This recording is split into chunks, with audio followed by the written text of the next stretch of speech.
All right, so I'm gonna be mixing up the all-purpose joint compound with my cordless DeWalt drill. And this is a paint / mud mixer for just small batches of joint compound for skim coating or doing repairs, finishing, whatever. So this is more of a DIY or a handyman type of way to do it, but I want to show how you can do it with a cordless drill. The reason you could burn out the drill over time if you keep mixing with it. It's not going to hurt it to do it once in a while, but you don't want it to be your go-to mixer. But I'm going to show you what I use when I'm doing a whole big project. This is a mixing drill. It's a DeWalt.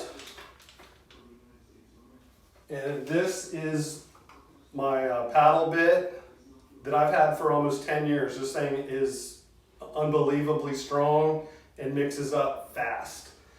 But I'll leave a link down in the description to all the tools that I use in this video and all my other videos, so you can check it out, see the specs on them, price them out. It's my Amazon influencer store, so check that out. Subscribe for more drywall tips. Thanks for watching.